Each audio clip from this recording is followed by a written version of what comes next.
오늘은 제가 참 오바를 입었네요.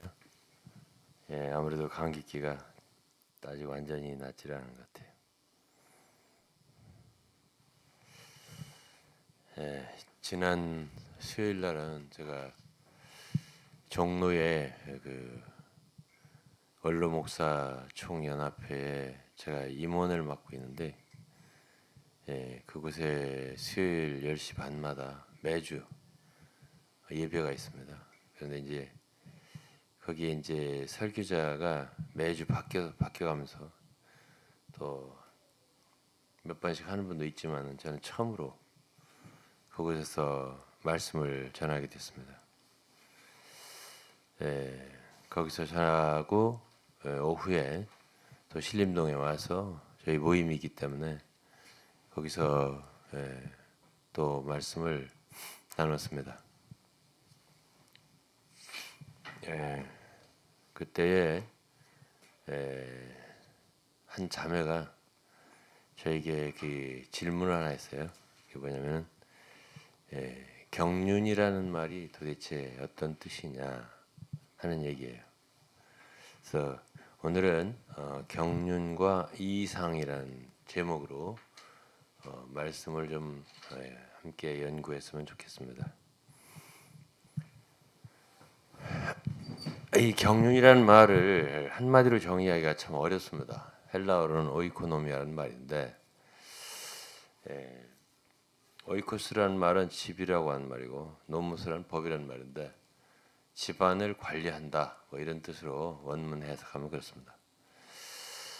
그런데 이제 성경에 나오는 경륜이라는 말을 성경을 앞뒤 전후를 봐가면서 이렇게 연구를 해나가면 좀 더 이해하기가 좋을 것 같습니다. 첫 번째로는 디모데전서 1장 3절부터 읽겠습니다. 내가 마케도냐로 갈 때에 너를 권하여 에베소에 머물라 한 것은 어떤 사람들을 명하여 다른 교훈을 가르치지 말며 내가는 바울이고요. 너를 권하여 너는 누구냐면 디모데입니다. 어디에 머물라고요? 에베소에. 무엇을 조심하라고? 어떤 사람들이 다른 교훈을 가르친다는 거죠. 다른 교훈을 가르치지 못하게 하라 이런 뜻이 되겠습니다. 그리고서 이제 4절에 바로 하나님의 경륜이라는 말이 나옵니다. 다른 교훈은 신화라든가 끝없는 족보 이런 것들입니다. 그런 것은 믿음 안에 있는 하나님의 경륜을 이름보다 도리어 변론을 내는 것이라 그랬습니다. 변론이라고 하는 말은 영어로는 이제 많은 추측이라든가 이론이라든가 영어로는 mere 단순히 speculation 이것입니다. 추측들 이런 것들을 불러일으킨다. 그리고서 믿음 안에 있는 하나님의 경륜은 이루지 못한다. 도리어 많은 추측들을 불러일으킬 뿐이다. 5절 경계의 목적은 그랬습니다. 이 5절 경계의 목적은 the goal of our instruction. instruction 경계라고 하는 말은요. 이 율법을 가르친다고 생각하면 되고요. 다비역이나 이런 데를 보면 3절에 있는 다른 교훈하고 같은 얘기다. 맥락이 같다. 이렇게 각조를 달아놨어요. 그러니까 다른 교훈이라고 하는 건 결국은 쭉 밑에를 읽어보면은 당시의 율법의 선생들, 영지주의적인 율법주의자, 뭐 이런 것들이요. 헛된 말이라고 했으니까 이런 것들을 가르치는 사람들이 있었다는 얘기예요. 그래서 5절에 그 경계라고 하는 걸 제가 말했죠. 영어로는 뭐 어떤 데는 charge라고도 번역하고 enjoined라고도 번역했어요. Which is enjoined. 명령한다는 뜻이에요. 그러니까 여기는 instruction이라고 했어요. 제 성경 영어로. 그러니까 지시, 명령 뭐 이런 거니까 율법이라고 번역해도 되는 거고 다른 가르침과 일치된다는 뜻이니까 그것이 결국 믿음 안에 있는 말하자면 복음의 신약적인 경륜은 아니다는 얘기예요. 그렇게 얘기를 할 수가 있는 거죠. 그래서 결국 율법의 5절에 율법 경계를 율법이라고 할게요. 명령이라고 할 수도 있어요. charge는 명령이니까. 또 인조인데도 명하다는 뜻이에요. 율법 그러니까 구약의 많은 계명이라든가 명령이라든가 율례라든가 이런 데 말하자면 여기서 경계라고 번역했는데 우리나라 개혁성경에 목적이 뭐냐? 청결한 마음과 선한 양심과 거짓이 없는 믿음으로 나는 사랑이다 그랬습니다. 그러면은 여기서 4절과 5절에 이 경륜을 얘기하면서 믿음이라는 말을 2번 얘기했습니다. 하나님의 경륜을 수식하는 말이에요. 믿음 안에 있는 하나님의 경륜이니까. 그렇잖아요? 영어로 말하면 furthering the administration of God which is by faith. 그러니까 믿음에 의한 하나님의 경륜을 이루는 것보다 이렇게 표현했어요. 그러니까 믿음과 경륜을 분리해서 생각할 수는 없는 것이겠죠. 그래서 이제 이 율법의 목적도 결국은 율법의 목적도 율법 자체가 아니에요. 그러니까 당시에 다른 교훈을 가르치는 사람들은 주로 그 7절에 보면 율법의 선생이 되려 하나 그랬습니다. 그저 성경에 있는 율법에 있는 말씀을 그대로 가르치면은 성경 말씀이니까 지식적으로 가르치면은 그것이 많은 사람들에게 믿음을 더하게 할 줄 생각하지만 그렇지 않다는 얘기예요. 그것은 전혀 도움이 안 된다. 그런 얘기입니다. 그건 믿음 안에 있는 하나님의 경륜을 이루지 못한다는 뜻이에요. 6절에 사람들이 이에서 벗어나 헛된 말에 빠져 헛된 말에 빠지지 말라 이런 얘기죠. 그러면서 율법의 선생이 되려 하나 자기의 말하는 것이나 자기 확증하는 것도 깨닫지 못한다. 자기도 깨닫지 못하면서도 사람들을 가르치려고 하는 사람들이 오늘날도 너무나 많습니다. 제가 볼 땐. 그래서 이제 여기서 결국 하나님의 경륜은 믿음 안에 있는 건데 구약은 이제 간단하게 말하면 율법의 경륜이겠죠. 경륜을 하나님이 당신의 집을 다스리는 어떤 그 하나의 행정이랄까, 그런 경영이랄까 이렇게 이제 해석을 한다고 해봐요. 그러면은 구약은 어쨌든 율법을 통해서 하나님은 이스라엘을 얻는 거예요. 율법을 잘 지키도록 해서. 그래서 이제 시내산에서 율법을 주신 거고, 그들이 율법을 지킴으로써 하나의 다른 민족과 구별된 이스라엘이 되는 겁니다. 그러나 신약의 교회는 율법이 아니죠. 복음입니다. 복음. 복음은 하나님이 우리에게 거저 주시는 은혜이기 때문에 우리 편에서는 믿음이 필요한 거지. 믿음이 필요하기 때문에 믿음 안에서 하나님이 원하시는 그분의 계획이라고 돼요. 경륜을 그분의 행정 이것이 이루어지는 거죠. 믿음으로. 그러니까 믿음을 빼놓고 경륜만 얘기하는 사람들이 있어요. 제가 보면 믿음은 잊어버렸어요. 믿음 어디 갔어요? 믿음은 없고 경륜만 얘기하면 소용없어요. 경륜이 무슨 뜻이다? 아무리 잘 알아도 소용없어요. 왜? 여기서 하나님의 경륜을 이루는 것은 믿음에 의해서 이루는 거예요. By faith라는 말은 그 말이에요. 그래서 믿음이 없어 하나님의 경륜을 이루지 못해요. 그건 이루어지지 않습니다. 그러니까 믿음이 필요한 건데 그러기 때문에 이 5절에서 율법의 목적도 사실은 구약의 율법 자체를 지키라.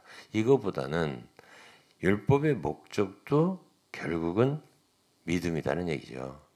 믿음으로 나오는 사랑이다. 믿음에서 나오는 사랑이다. 근데 믿음이 있으려면은 청결한 마음과 선한 양심이 필요하다는 얘기예요. 그 얘기입니다. 여기서.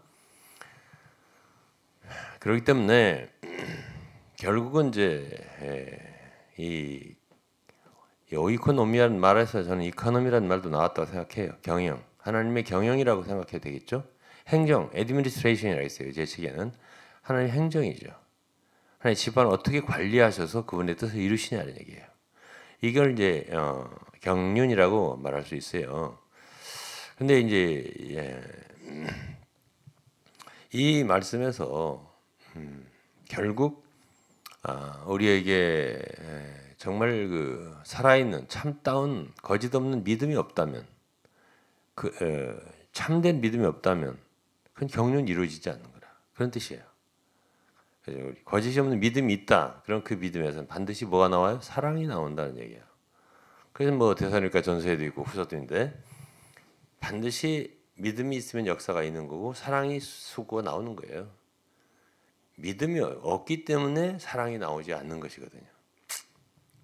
그럼 믿음이라는 건 뭐예요? 오늘 이제 믿음에 대해서 좀 얘기를 할 텐데 신약에서 가장 중요한 것입니다. 갈라디아서는 심지어 사도 바울은 믿음이 온 후로는 이런 말을 했어요. 의인화했어요. 그러니까 예수 그리스도께서 오셔서 이제 신약이 열렸잖아요. 그때서부터는 이제 이 믿음이 전파되는 거예요. 믿음이. 구약에서는 믿음이라는 말을 읽기 어렵습니다. 그러나 신약에서는 처음부터 끝까지 강조되고 있는 말이 믿음입니다. 믿음으로 모든 것이 다 이루어지는 것입니다. 그렇다고 해서 구약에 믿음이 없는 건 아니죠. 이제 오늘 이따 얘기하겠지만 아브라함이 믿음으로 하나님 믿음으로 의롭다함을 받았다고 했습니다. 의로 여기심을 얻었다. 그 믿음이 말하자면 구약에는 이렇게 감추어 있다고 말할 수가 있겠죠. 신약에는 그것이 드러났습니다. 완전히. 그러나 갈라디아에서 바울은 믿음이 온 후로는 율법이라고 하는 것은 이제는 몽학 선생에 불과하기 때문에 율법의 어떤 역할은 기능은 끝났다고 보는 거예요. 이제 믿음이 모든 걸 다 할 수 있는 것입니다. 그래서 이제 디모데전서 1장을 보면은 결국은 율법의 그 진정한 그 속뜻도 결국 우리에게 믿음을 전달해 주려고 그 율법이 있는 거다라는 얘기를 하고 그것을 율법의 목적, 경계의 목적은이라고 한 거예요. 그 영어로 보면 목적이라고도 아니고 하나의 결론, the end 그랬어요. 그러니까 율법의 결론은 결국은 뭐냐? 결국은 믿음으로 나는 사랑이다. 거짓 없는 믿음으로 나오는 사랑이다. 이것이 없이는 하나님의 경륜은 이룰 수 없는 거다. 그래 믿음이 필요한 거죠. 믿음 안에 있는 하나님의 경륜 또는 믿음에 의해서 이루어지는 하나님의 경륜 이랬으니까. 그래서 이것이 이제 어떻게 보면 율법주의자들과 신약의 복음을 믿는 성도들과의 큰 하나의 경계가 되는 거지. 경계라고 하는 거 여기서 말하는 경계가 아니라 그것이 분리하는 하나의 선이 된다는 뜻이에요. 그렇기 때문에 여기서 우리가 하나님의 경륜을 이룬다라고 할 적에는 믿음을 빼놓을 수 없다. 거짓 없는 믿음을 가져야 된다. 그럼 거짓이 있는 믿음도 있다는 얘기죠? 있죠. 그냥 자기가 믿었다고 생각하지만 하나도 믿음이 없는 수도 있다. 왜? 그것은 첫째는 청결한 마음이 없을 수 있어요. 또 선한 양심이 없을 수도 있어요. 정말 우리 양심이 하나님 앞에 거리낌이 없고 깨끗하고 정말 착한 양심. 괜히 남의 약점이나 들추고 흠이나 잡아서 정죄하고 이런 일을 하는 것은 착한 양심이 아니에요. 그리고 순수한 마음, 청결한 마음이라고 하는 것은 예수 그리스도 외에 다른 것을 구하지 않는 마음이에요. 다른 여러 가지 자기의 이해관계를 생각하면서 신앙생활하고 또는 자기 자신을 보호하고 자기 조직을 보호하고 이런 여러 가지 이해관계 때문에 신앙생활하는 사람 많이 보거든요. 그것은 믿음을 갖다 주지 못해요. 정말 이 우주 가운데서 나하고 창조자 하나님과 그분 앞에 심판대 앞에서 내가 어떻게 주님 앞에 설 것인가를 생각하면서 양심에 거리낌이 없도록 그렇게 생활할 수 있는 사람만이 그 믿음이라는 게 주어지는 거예요. 믿음이라는 것은 하나님의 말씀, 그리스도의 믿음은 들음에서 나며 들음은 그리스도의 말씀으로 말미암다 했어요. 로마 10장 17절 말씀이죠. 그리스도의 말씀이 우리 속에 그대로 이렇게 와서 비치려면, 우리 속에 침착이 되려면요, 우리의 양심이 깨끗해야 돼요. 그럴 때 말씀이 그대로 맑은 호수에 나무이든 달이든 이것이 그대로 비치듯이 하나님의 말씀이 우리 속에 비춰지는 거예요. 그래서 믿음이라고 하는 것은 하나님이 우리에게 주시는 은혜의 선물이기도 하지만 우리 자신이 얼마나 깨끗한 양심을 갖느냐, 또 청결한 마음을 갖느냐 그랬잖아요. 마태복음 5장에도 산상수훈에 오면 마음이 청결한 자는 복이 있나니 저희가 하나님을 볼 것이며, 마음이 복잡하고 마음이 정말로 단순하지 않은 사람들은요 하나님 볼 수 없어요. 말씀이 있는 그대로가 깨달아지지 않아요. 와서 내 믿음이 되지 않아요. 그때 믿음이 안 생기지. 그럼 내가 죄 용서를 받았다, 이 한 가지 사실도 죄 사함 있잖아요. 아니 어떤 사람이, 제가 들은 소리예요. 한 달도 안 돼요. 구원만 전하는 단체가 있어요, 우리나라에. 거기에 40년을 생활하는데 매주 얘기하는 게 구원만 전하는 그런 식의 단체인데 40년 만에 이제서 내가 죄 사함 받고 구원받은 것 같다 간증했습니다. 이게 저는 들을 때 굉장히 새삼스럽게 들리지가 않았습니다. 얼마든지 그럴 수 있다라고 제가 생각을 합니다. 그 여자분인데 그 구원 40년 만에 구원을 받은 것 같다고 한 분은 지금도 거기 계실 거예요, 아마도. 그분은 자기가 이전에 구원에 확신이 있다고 생각했을 겁니다. 내가 구원받지 않아 누가 구원받냐, 나는 몇 월 며칠 날 구원받은 게 분명한 사람이다 라고 했을 겁니다. 그러나 진정으로 말씀이 내게 정말 와서 빛으로 비춰질 때, 그때 주님을 만나게 되고요, 인격적인 만남이 이루어지고요, 아 내가 과거에 구원을 못 받았었구나는 걸 깨닫게 되는 거죠. 이런 일이 있게 돼요. 이게 바로 믿음입니다. 믿음이 내게 주어지는 날이에요. 그럴 때 내가 구원을 받게 되는 거고요, 나는 구원받은 사람임을 알게 되고 마틴 루터처럼 1000번 죽을 수 있다 이렇게 말했습니다. 루터가 믿음을 발견한 후에 그런 간증을 했어요. 왜?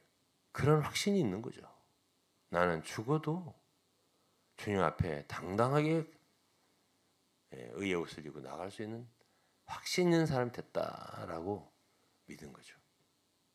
그래서 참 이 믿음이란 말이 말하기는 참 쉬운데 정말 믿었는가? 정말 믿었어요? 이거는 지금 보통 일이 아닙니다. 그거를 제가 말씀드리고 싶습니다. 최근에 이제 제가 신림동에서 모임을 갔는데 어떤 한 자매가, 우리는 이렇게 처음에 왔을 때 복음을 전하지 않습니다. 모라비안 교도들이 요하네슬레에게도 배에서 요하네슬레가 어떻게 당신들을 그렇게 평안하냐고 찬송을 하고, 그때 모라비안 교도들은 예술레 복음을 안 전했어요. 그렇게 전한다고 딸꾹딸꾹 구원을 받고 이런 게 아니거든요. 정말 그 사람이 주님과 만남이 이루어지는 그 순간은요, 그 누구도 알지 못해요. 본인만 알 수 있다고 나는 생각을 해요. 그러니까 그들도 전하지 않고 많이 전하라고 이렇게 권했죠. 요한의술레한테. 그리고 어느 날 요한의술레가 로마서 서만을 읽다 그랬다든가 하여튼 정말 주님을 만난 거예요. 그 간증이 있어요. 그래서 우리가 이 거짓이 없는 믿음을 가지고 그 믿음을 갖고 있을 때에 그 속에서 진정한 사랑이 우러난다는 걸 아셔야 돼요. 그럼 어떤 사람들은 그런 소리를 할 거예요. 그럼 목사님은 왜 이런저런 사람들의 그 말하자면 문제점을 말하느냐 이렇게 말할 거예요. 그래서 다 우리가 심판대 앞에서 이 주님 앞에서 결정돼야 할 문제입니다. 무조건 좋은 얘기만 한다고 해서 그것은 생명이고 어떤 사람들의 잘못된 것을 말할 때 그것이 말하자면 선악과다라고만 말하는 굉장히 단편적인 거예요. 어떤 사람들은 말할 때 그것은 참소하는 거고 남의 흠을 잡는 거고요. 어떤 사람은 그게 반드시 하나님 앞에 필요하기 때문에 말하는 것일 수가 있는 것이에요. 왜 그래요? 성경에는 주님도 마태복음 23장에 보면 바리새인들에 대해서 한 가지 한 가지를 지적하며 말했습니다. 화 있을진저 하면서 7가지 화를 말했잖아요. 너네들은 이렇게 한다 저렇게 한다면서. 그러니까 말을 했어요. 그럼 바울 사도는 말하지 않았나요? 거짓 사도다, 광명의 천사다 이런 말 많이 했고 빌립보서 3장에 보면 개들을 삼가라, 행악자들을 삼가라, 손할려당 뭐 등등 많이 얘기했어요. 그렇기 때문에 오늘날 우리가 하나님 말씀을 증거한다고 할 적에 거짓된 것은 거짓된 것으로 드러나야 됩니다. 그리고 참된 것은 참된 걸 드러내야 돼요. 그렇기 때문에 계시록 2장에 보면은 주님께서 에베소 교회를 칭찬한 게 뭐예요? 자칭 사도라 하되 아닌 자들의 그 거짓된 걸 드러냈다 했습니다. 구약에도 유다의 선한 왕들이 산당들을 회파했다. 그걸 잘했다고 했습니다. 왜 산당들을 회파한 걸 잘한 거죠? 왜? 하나님을 경배해야 되는데 우상을 경배하게 되니까 그런 거야. 그런 것은 필요한 것입니다. 그렇기 때문에 하나님을 섬기는 것이 어려운 것이에요. 거기에 영적 전쟁이 있는 것이고요. 좋을 만만 하는 것이 바로 거짓 선지자입니다. 어떻게 보면. 그래서 이 믿음의 선한 싸움을 싸우는 것이 있는 것이고요. 복음을 증거하고 참된 하나님의 진리를 증거하다 보면은 반드시 이단적인 요소를 마주대하게 됩니다. 바로 이 디모데전서 1장에도 다른 교훈이라는 게 다른 게 아닙니다. 여기서 사도 바울은 이걸 이단이라고는 안 했지만 이거는 상당히 문제가 있는 가르침이라고 말을 한 거예요. 그것은 믿음 안에 있는 하나님의 경륜을 이루지 못하고 다만 많은 사람들의 추측과 변론을 일으킬 뿐이다. 했습니다. 그리고 헛된 말에 빠지게 만든다 했습니다. 그래서 이제 여기서 우리는 하나님의 경륜이 무엇이냐?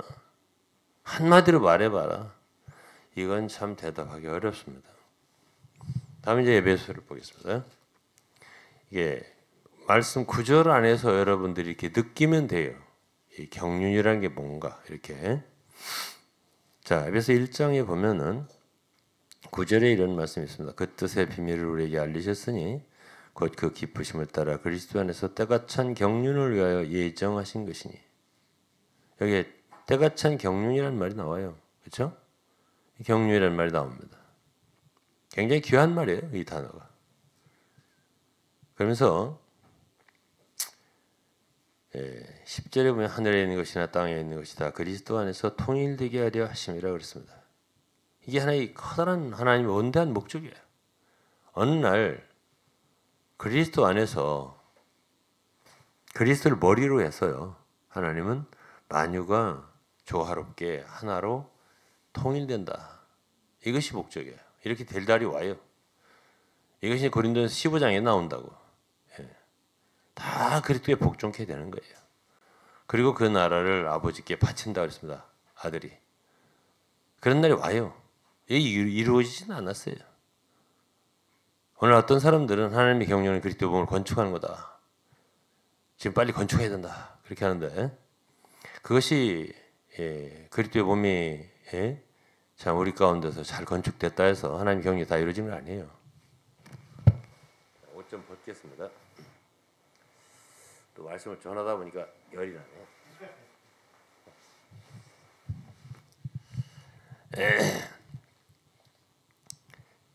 그래서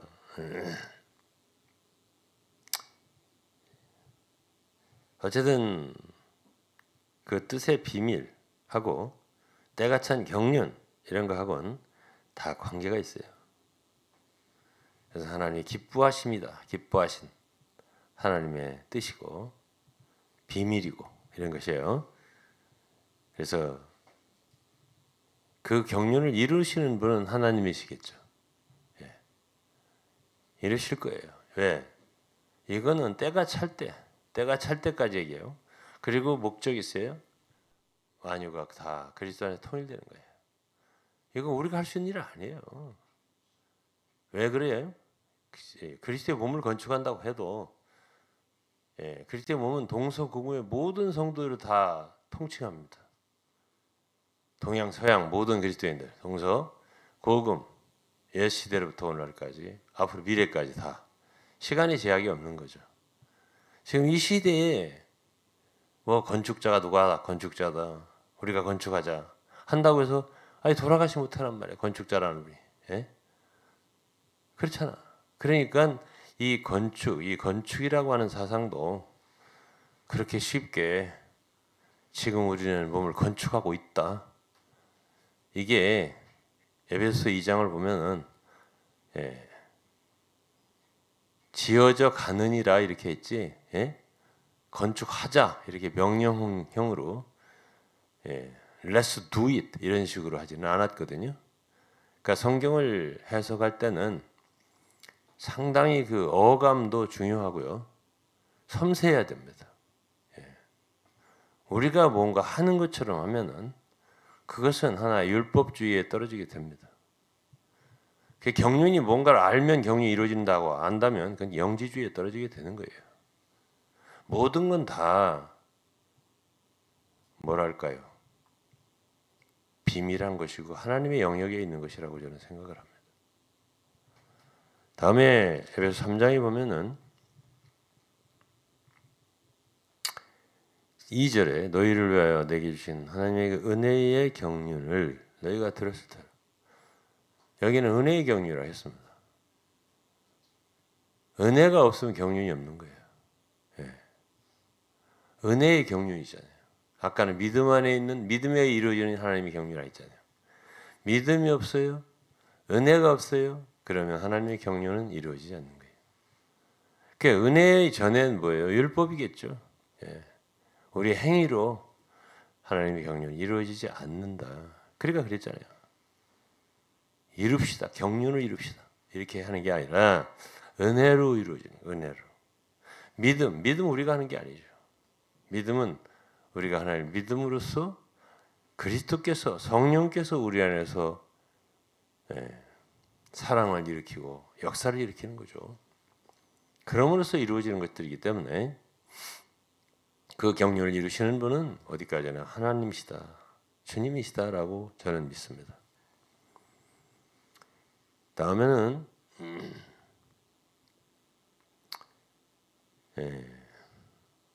또 있어요. 9절에 영원부터 범어를 창조하신 하나님 속에 감추었던 비밀의 경륜이라 했어요. 비밀의 경륜이 어떠한 것을 드러내게 하려 하심이라. 자, 이 경륜이라는 말 나오죠? 비밀의 경륜이라 했으니까 쉽게 경륜이 뭔지를 알 수 없어요. 경륜이 어떻게 이루어진지 알 수 없어요. 그게 쉽게 다 모든 사람이 조금만 연구해서 안다면은 비밀의 경륜이 아니죠. 여기 벌써 경륜이라는 말을 말할 때 세 개가 나왔습니다. 하나는 믿음 안에 있는 하나님의 경륜이다. 믿음에 의해 이루어진다. 둘째는 은혜의 경륜이다. 에베소 3장에 셋째는 비밀의 경륜이다. 그렇다면 이것이 굉장히 비밀스러운 하나님의 역사임은 틀림없어요. 이렇게 어떤 단어를 쉽게 정의하려 들지 마라. 이거다 바로 이게. 그래서 하나님의 비밀하고 너무 귀하고 귀한 역사다. 어떻게 이루어지는지는 우리가 잘 모르지만 우리는 그 경륜이 이루어지기를 원한다. 이것을 촉구하겠죠. 그런 정도로 제가 대답을 해드리면 대답이 될지는 모르겠습니다.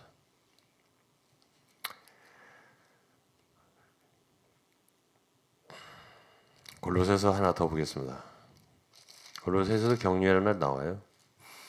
골로새 1장 25절입니다.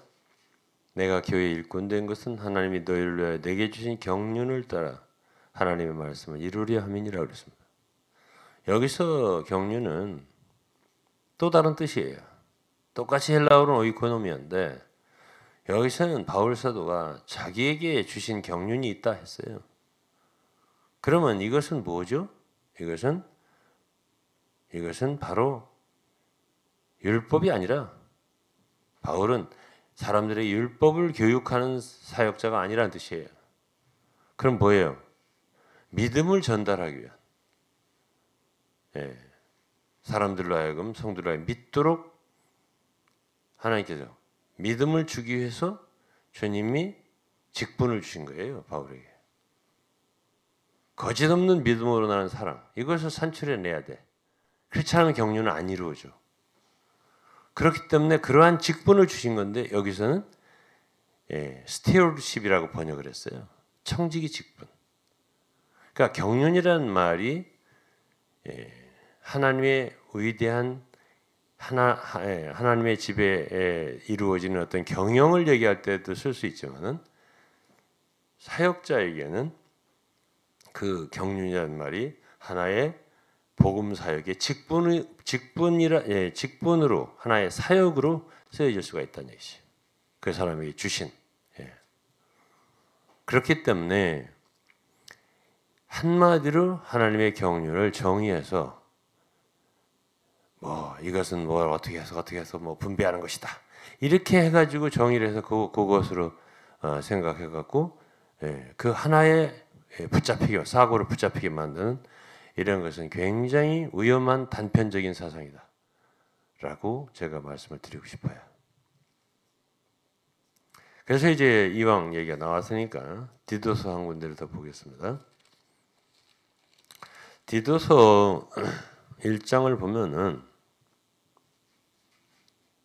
10절부터 보면 독종치 아니하고 헛된 말을 하며 속이는 자가 많은 중 특별히 할례당 가운데 심하다 했습니다.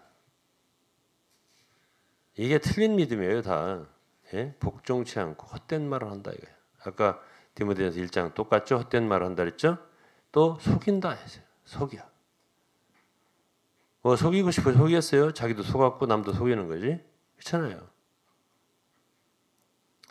그러면서 14절 유대인의 허탄한 이야기와 진리를 배반하는 사람들의 명령을 쫓지 않게 하려면 이런 모든 말이 디모데전서 1장하고 너무 비슷한 말이에요. 그러면서 16절에 저희가 하나님을 시인하나 행위로는 부인하니 가증한 자요 복종치 않은 자요 모든 선한 일을 버리는 자니라. 이런 게 뭐예요? 다 하나님의 경륜을 이루지 못하는 사람들의 일들이에요. 행동들이에요. 근데 이런 식으로 생활하면서 하나님의 경륜만 부르짖으면 되는 게 아니거든. 2장을 보면 오직 너는 바른 교훈에 합한 걸 말하며 아까 디모데전서 1장 3절에 뭘 말했죠? 다른 교훈 이상한 교훈이에요. 스트레인지 티칭이라는데 다른 교훈을 말하지 마라. 그건 바로 뭐죠? 율법 선생, 헛된 말하는 거, 신화 족보 이야기 이런 것들 가르치지 마라. 여기도 여기는 2장에는 바른 교훈, 다른 말로는 건강한 가르침입니다. 그러면 이 건강한 가르침을 통해서 성들에게는 믿음으로 나오는 사랑이 있게 되는 거고 하나님의 경륜을 이루는 생활이 나오는 거예요. 그래서 2절부터는 구체적으로 말을 합니다. 거창하게 우리는 하나님의 경륜을 이루는 생활을 한다. 그리스도의 몸을 이룬다 하면서 하나하나의 자기 자신의 본분을 잃어버리고 자기 자신이 작은 하나의 작은 일, 직분을 소홀히 하는 사람들이 있어요. 그럼 그 가장 작은 일부터 여기서 얘기했어요. 사도 바울은. 늙은 남자는 절제하고 경건하고 근신하여 믿음과 사랑과 인내하며 온전케 하고 아주 계층별로 얘기했어요. 계층별로. 늙은 여자는 이와 같이 행실이 거룩하고 참소하지 말고 많은 술이 종이 되지 말고 선한 걸 가르친 자를 세라. 저들을 젊은 자들을 교훈하되 그 남편과 자녀를 사랑하게 하라. 그리고 5절에 근신하여 순전하여 자기 집안일을 하며 선하며 자기 남편에게 복종하게 하라 했어요. 또 6절에는 이와 같이 젊은 남자들을 권면하여 근신하게 하되 범사에 내 자신으로 선한 일에 본을 보여 교훈에 부패치 않을 경건함과 책망할 것이 없는 바른 말을 하게 하라. 이는 대적하는 자로 하여금 부끄러워 우리를 악하다 할 것이 없게 하라. 자, 이런 말씀 보세요. 이거는 하나하나 우리의 일상생활입니다. 10절을 보면은 종들은 돈을 떼먹지 말라.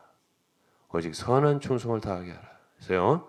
이는 범사에 우리 구주 하나님의 교훈을 가르침을 빛나게 하려 함이라. 그러면서 12절에 우리를 양육하실 때 경건치 않고 이 세상의 정욕을 다 버리고 근신함과 의로움과 경건함으로 이 세상에 살고 복스러운 소망과 우리 크신 하나님 구주 예수 그리스도 영광에 나타나며 기다리게 하셨다 그랬어요. 15절 너는 이것을 말하고 권면하며 모든 권위로 책망하여 누구의 업신여김을 받지 마라. 자, 이런 말씀이 뭐라고요? 건강한 가르침이라고.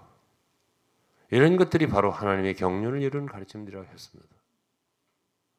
어떤 사람들은 자기 남편 복종하지 않냐고 또 남편은 자기 아내를 사랑하지 않냐고 막 함부로 대하면서 하나님의 경륜을 이루어야지 이 사람들아. 예? 남편하고 아내하고 그저 잘 정답게 사는 게 그게 큰 문제가 아니야. 성경에 가장 중요한 하나님의 것은 경륜을 이루는 거야 이 사람아. 응? 그러면서 자기 부인을 탁 따라하는 사람도 있고 자기 남편을 닭이 소가 닭 보듯 하는 사람이 있고 그렇게 하는 사람들이 있다는 말이에요. 저는 그냥 들었어요 그냥. 예. 그러면서 경륜을 주장한다는 거예요. 이게 도대체 어디서 온 경륜이에요 이게. 응?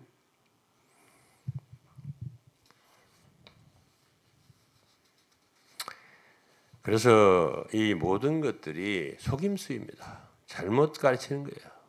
예. 건강한 가르침은 우리의 일상, 우리 가까운 데서부터요. 응? 우리 가장 가까운 내 이웃부터 사랑하는 거죠. 돌보고 내가 할 수 있는 일을 하는 거죠. 주님을 위해서. 그 다음에 이제 이상을 오늘 제목이 뭐라 했죠? 경륜과 이상. 그죠? 이거는 다 같이 연결된 이야기입니다. 시간이 많이 갔기 때문에 뭐 긴 얘기를 할 시간은 없는 것 같습니다. 네.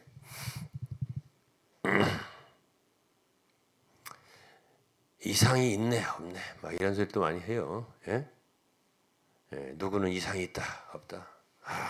뭐 성경은 많이 하는데 이상이 없다. 저도 들어본 얘기인데요. 예? 이상이 뭔가요? 예? 예. 그리스도의 몸의 건축 이상이라고 하더라고요. 예? 저는 지금까지 40여 년 신앙생활을 하면서도 도대체 그리스도의 몸의 건축이 뭔가 잘 모르겠어요. 예? 여러분 아십니까? 예? 왜 그러냐면 이 건축은요. 이 베드로전서 2장 5절인가요? 예. 너희는 신령한 집으로 아니 산돌같이 신령한 집으로 세워지고 건축되고 이런 말이 있어요. 이 건축은 영적인 건축이에요. 예? 신령한 집으로 그건 영적인 집이에요. 신령한 그리스도의 몸으로 해도 돼요. 영적인 거죠. 그러니까 이 건축은 유기적인 거고 영원한 거고 영원한 건축이에요. 하늘에 속한 거예요. 영적인 거란 말이에요. 물질적인 게 아니야. 너하고 나 건축 한번 해볼래? 예? 그런 게 아니야. 인간적으로 서로 한번 같이 시장에도 같이 가고 뭐 피아노도 둘이 치고 셋이 치고 이래가면서 건축해볼까? 어? 그런 건축이 아니고요. 이거는 다 영적인 거야. 예? 영적인 것이라고 하는 건 믿음 안에 있는 건데 믿음이라고 하는 거는 고린도서 5장 10절 근방에 바울이 그런 말 했어요. 맞다. 7절에 10절 그 근방이에요.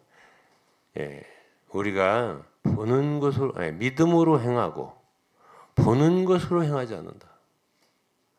우리가 믿음으로 행한다는 얘기는 보는 것으로 행하지 않는 거예요. 보는 세계, 보이는 세계 속에서 일어나는 일들이 아니야. 그러니까 영적인 것들에 대해서는 영적인 사람들에 의하지 않고는 분별할 수가 없어요. 무엇이 건축이죠? 예? 어떻게 된 게 건축인 거예요? 예. 다 아는 것처럼 말들을 하는데, 예?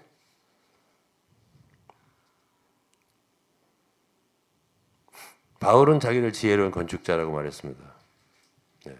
터를 닦았다고 했어요. 오직 그리스도로.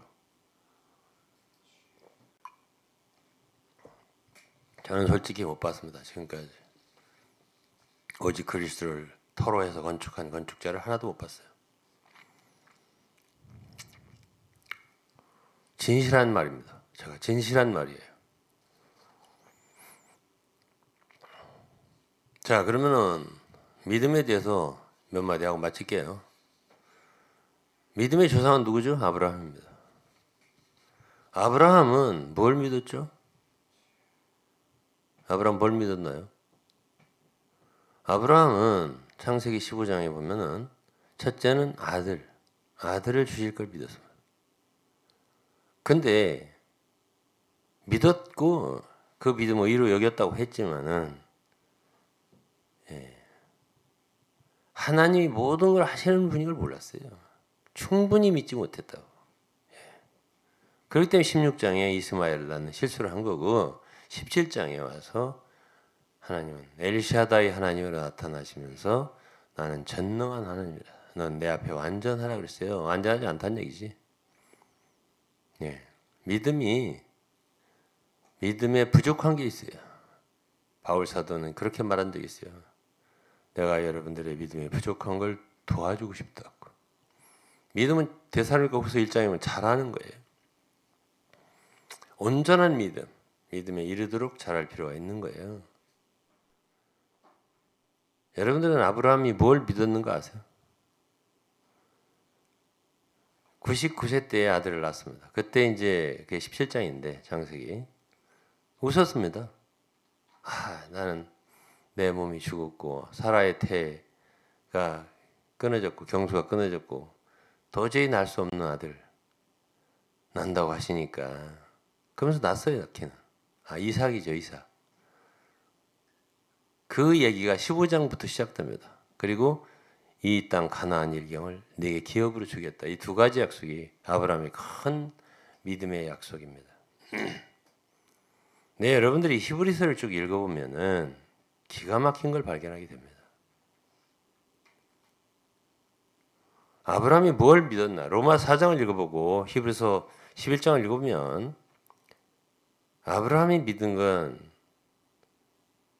없는 걸 있게 하시는 하나님, 그리고 죽은 자를 살리시는 하나님을 믿었다고 했습니다.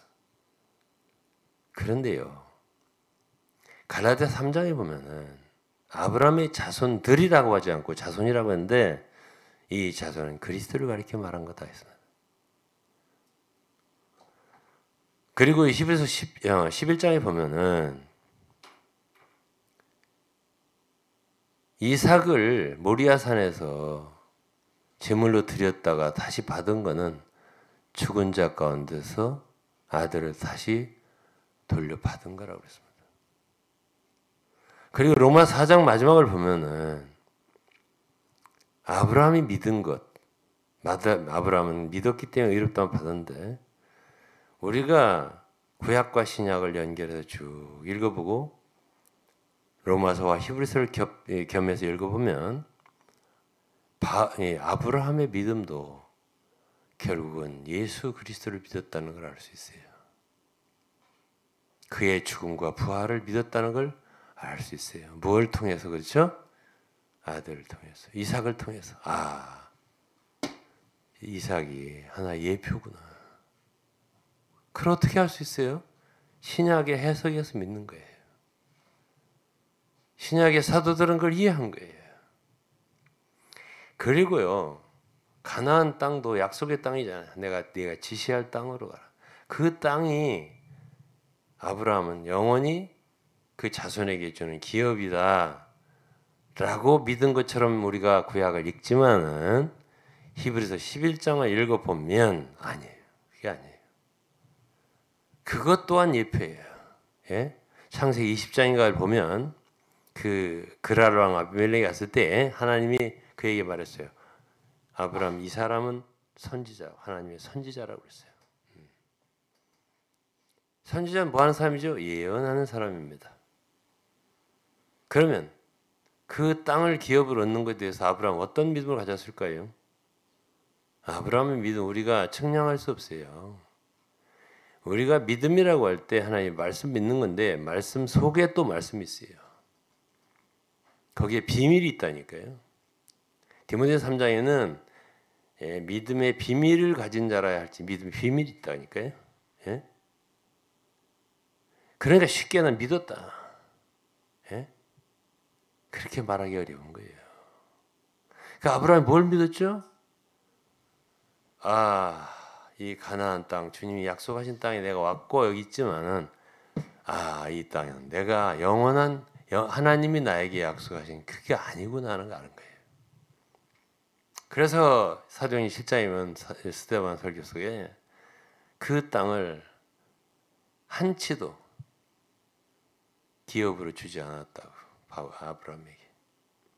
그래서 아브라함, 이삭, 야곱은 히브리서 11장에 보면은 거기서 장막을 치고서 외국인과 나그네처럼 살았다 했습니다. 어디서? 가나안에서.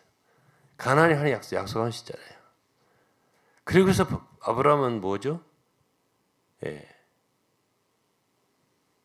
터가 있는 성을 바랐다. 그래서 그가 하나님께서 약속하신 궁극적으로 하늘에 있는 본향이다라고 했습니다. 그러면서 그 약속을 멀리서 보고 환영했다 했어요. 그게 뭐죠? 하늘이죠. 하늘 본향. 그것이 오늘 사실 교회로부터 시작되는 거예요. 그 터가 바로 그리스도고요. 그리스도 어디 계시죠? 그리스도는 하늘에 계십니다. 히브리서 12장을 보세요.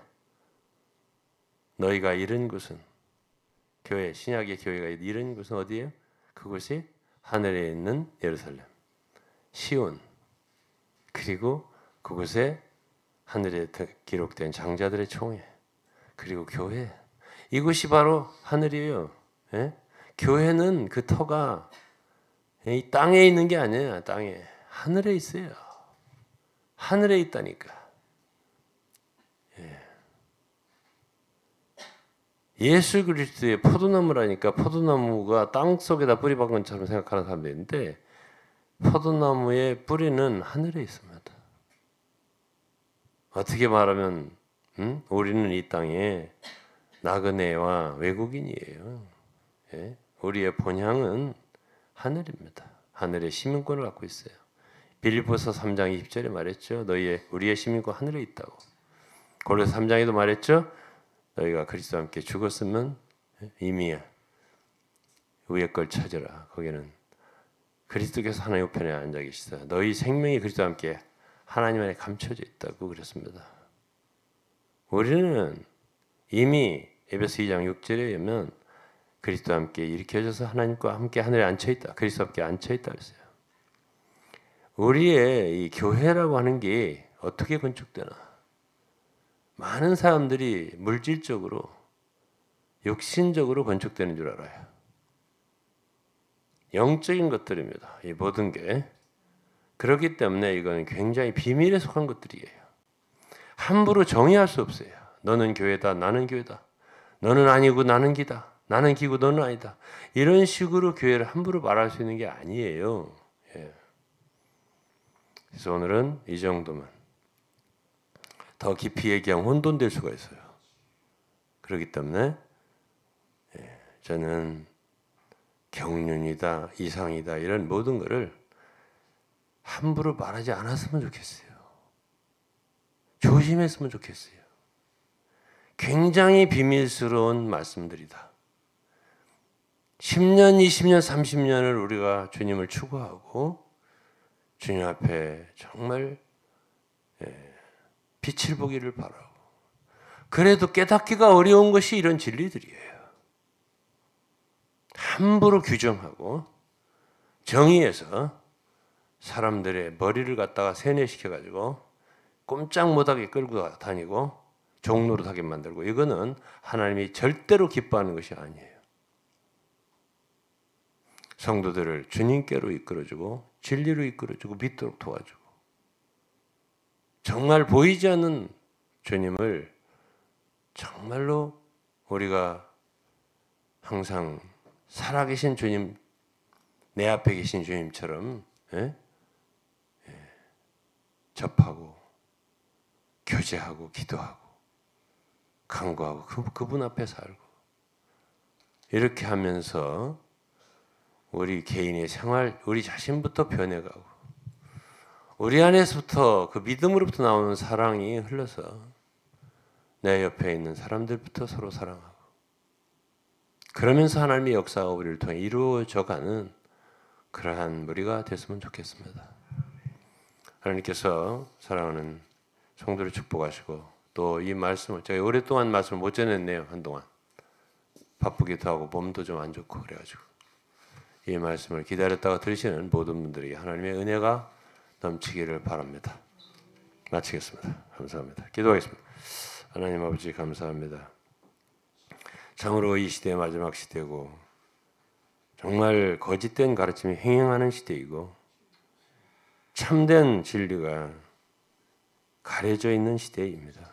하나님 많은 성들의 눈을 열어주셔서 진리가 무엇인지 보게 하시고 무엇인지 이것이다 저것이다 쉽게 판단하지 않고 주여 나는 잘 모르겠습니다. 주님 저에게 열어주시옵소서. 기도하고 간구하면서 한 가지 한 가지 하나님 앞에서 깨닫는 성도들 되도록 도와주시옵소서. 예수 그리스도의 이름으로 감사드리며 기도드리옵나이다. 네, 마칠게요.